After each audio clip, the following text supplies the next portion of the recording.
Normally, as a break here from the madding crowd of politicians, we do an anniversary and on-ball and best persons. But tonight, a different kind of break, a simple restore your faith story that I was privileged to bring you first last night on Football Night in America. Despite all the self-absorption and rule-breaking in sports, the old-fashioned concept of sportsmanship is to some degree back in vogue. Last year, a college softball player hit a game-winning home run only to tear up her knee as she rounded first base. So two of her opponents, whom she had just beaten, picked her up and carried her around the bases. This year in Ithaca, New York, 6 high school cross-country runners wandered off the course when they finally found the finish line, though none of them were friends. They agreed to cross in the same order they had been in when they got lost. And then there was what happened in a high school football game a week ago Saturday in Torrington, Connecticut. 2 coaches agreed on a caring gesture for an ailing player, but it turned out that was only the start of the sportsmanship. I wasn't really upset about the cancer or anything. It's just the fact that I couldn't play football.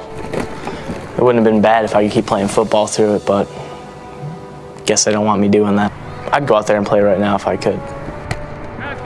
Nick Reardon, who will turn 17 years old a week from Thursday, has testicular cancer.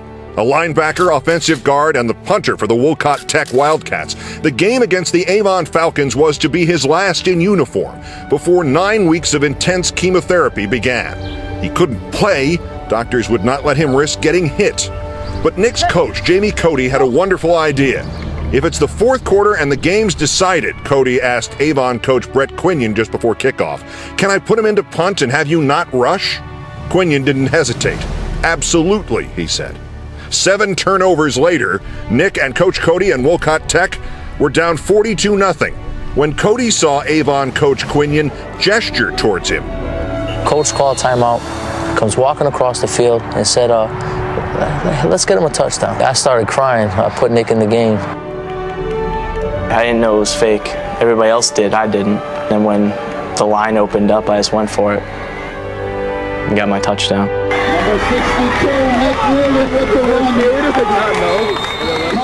With his best friend since elementary school, Kyle Eustace, leading the blocking for all 82 yards, and the other Wolcott Tech and Avon players fighting each other to get a better view of the play, Nick got his touchdown, and 2 teams celebrated in one end zone. Just a glorious feeling. And when you got your entire team behind you, supporting you through everything, whether it's chemo or running in a touchdown, they're like my family. I love those guys. On Monday, when Wolcott Tech went back to practice, reality hit again. Nick's chemo began. And then reality would be sacked yet again. When the Wildcats gathered later in the day for a film session, there was Nick, sitting through some tough images of a 49-6 loss just like anybody else on that team. Well, tough images, save for 1 touchdown. Nick Reardon still attending practice despite the chemo and despite the fact that he can only watch. And wrong about all this in one detail only. "I didn't know it was a fake," he said of his touchdown. Nick, that was no fake.